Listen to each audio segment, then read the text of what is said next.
આમ દાદાગીરી કરી રહ્યા છે।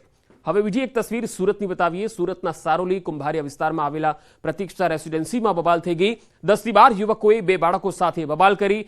બાળકો હોળી રમતા હતા અને દરમિયાન પોટલી ફેંકવાની બાબતે બાળકોને ઢોર માર માર્યો। 5 અલગ અલગ તસવીરો તમે જોઈ શકો છો। અમદાવાદ, વડોદરા, સુરતનો સચિન વિસ્તાર, અમદાવાદનો બીજો એક બનાવ અને સુરતના સારોલી વિસ્તારનો બનાવ। આ 5 એવી તસવીરો છે કે જ્યાં તોફાની તત્વો બેખૌફ થઈને પોતે આતંક ફેલાવે છે, ક્યાંક મારામારી કરે છે। રાજુલાની પણ એક તસવીર સામે આવી છે જ્યાં વિસ્તારમાં ભય ફેલાવવાનો પ્રયત્ન કર્યો। આ તોફાની તત્વોને કાયદાનો કોઈ જ ડર રહ્યો નથી।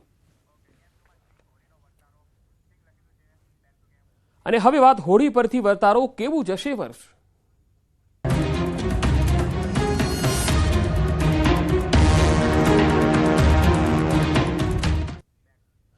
ચાલુ વર્ષે ચોમાસું કેવું રહેશે, કેવો થશે વરસાદ અને કયા જિલ્લામાં પહેલા વરસાદ થશે, પવનની ગતિ કેવી રહેશે, ખેડૂતો માટે કેવું રહેશે આખું વર્ષ, વેપારીઓ અને નેતાઓ માટે વર્ષ કેવું જશે, આ તમામ સવાલોના જવાબ હવામાન નિષ્ણાત રમણીક વામજાએ આપ્યા છે।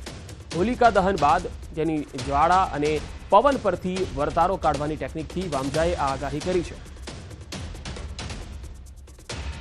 પવન જે વાયુમાંથી અગ્નિ માર્ગ્યો અને પૂર્વમાંથી પશ્ચિમમાંથી પૂર્વમાં પવન ગયેલાથી આવતું વર્ષ સારું જાય ને આ વર્ષે હોળીનો પવન ઊંચી ઝાર જોવાથી રાજા પ્રજા કોઈ પણ સુખ શાંતિ સૂઈ શકશે નહીં।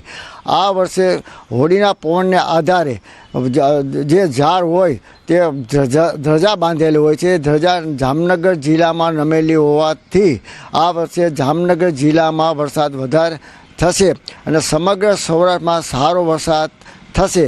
કારણ કે હોળી જે પકડી ત્યારે આ વર્ષે પવનનું જોર વધારે રહેશે, ગરમી પ્રમાણ પણ વધારે રહેશે, ક્યાંક માવઠારૂપી પણ વરસાદ એપ્રિલ મે મહિનામાં પણ થશે।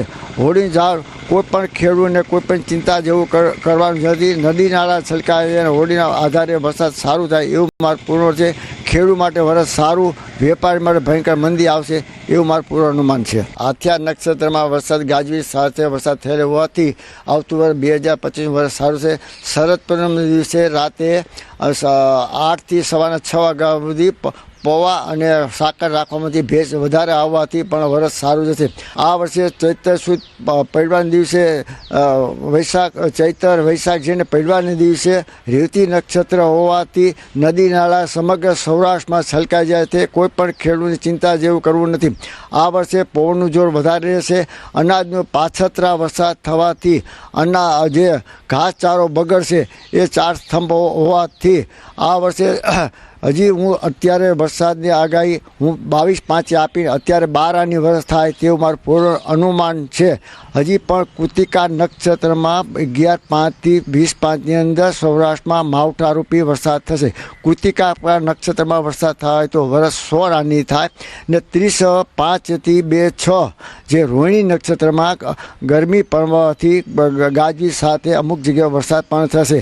આ વર્ષે એપ્રિલમાં 2 માવઠા થશે અને મે મહિનાની અંદર 2 માવઠારૂપી વરસાદ થશે। આ વર્ષે અતિ ભારે ગરમીનું પડશે એનું કારણ કે 2 સૂર્યગ્રહણ ચંદ્રગ્રહણ આવવાથી। હોળીના પવનને લઈને ચોમાસાનો વર્તારો, પવનની દિશા જોઈ અંબાલાલ પટેલે આગાહી કરી। આ વખતે ચોમાસું 8 થી 10 આની રહેશે। આ વખતે ચોમાસું સારું રહેશે। ચોમાસામાં લો પ્રેશરથી વરસાદ થશે। અરબ સાગરમાં ભારે ચક્રવાત સર્જાશે। આ વર્ષ ખેડૂતો માટે એકંદરે સારું રહેશે। લોકોનું આરોગ્ય પણ સારું રહેશે।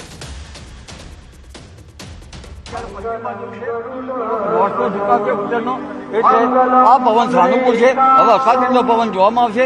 આ પવનની ગતિવિધિ જોતા લગભગ વાળી ના સુકાય કેવી ગણી શકાય, પણ આ વખતે લગભગ વરસાદ ઘટના વાદળો બરાબર બનેલા નથી, એટલે આ ચોમાસું લો પ્રેશરથી આવશે અને અપર ઉપલા લેવલમાં લગભગ કંડેસ થશે અને અરબ સાગર અને બંગાળ સાગરમાં ભારે ચક્રવાત સર્જાશે અને તેની ગતિવિધિ દેશના ભૂભાગો ઉપર ઉપલા લેવલે થશે, જેના કારણે પ્રાથમિક શરૂઆતમાં જોતા વર્ષ એકંદરે સારું આવી શકે।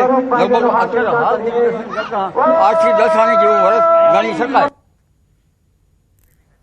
તો હવામાન નિષ્ણાત નિલેશ વાલાણીનું અનુમાન, રાજ્યમાં ચોમાસું બહાર આની રહેશે. મોટાભાગના વિસ્તારમાં હોડીની જાળ પૂર્વ અને અગ્નિ તરફ રહી. ચોમાસા પહેલા સમુદ્રમાં વાવાઝોડું સંભવ છે. હોડીનો ઝુકાવ થોડા સમય માટે દક્ષિણ પશ્ચિમ દિશા તરફ રહ્યો. દક્ષિણ પશ્ચિમ દરિયાકાંઠે અતિવૃષ્ટિની સંભાવના. હોળી પ્રગટાવવામાં આવી હતી અને હોળી પ્રગટાવ્યાના 4 ઘડી સુધી પવનનું નિરીક્ષણ કરવાનું હોય છે. 4 ઘડી એટલે કે 96 મિનિટ સુધી પવનની દિશાનું અવલોકન કરવામાં આવતું હોય છે. તો ગઈકાલે હોળી પ્રગટાવવામાં આવી ત્યારે ગુજરાતના મોટાભાગના વિસ્તારોમાં પશ્ચિમના પવન, તો અમુક સેન્ટરોમાં ઉત્તર પશ્ચિમના પવન જોવા મળ્યા હતા. જેના કારણે હોળીની જાળ પૂર્વ તરફ જોવા મળી હતી અને પૂર્વ તરફ જાળ જાય તો આવનારા ચોમાસા માટે સારા સંકેત ગણવામાં આવે છે. આવનારું ચોમાસું બહાર આની જોવા મળશે.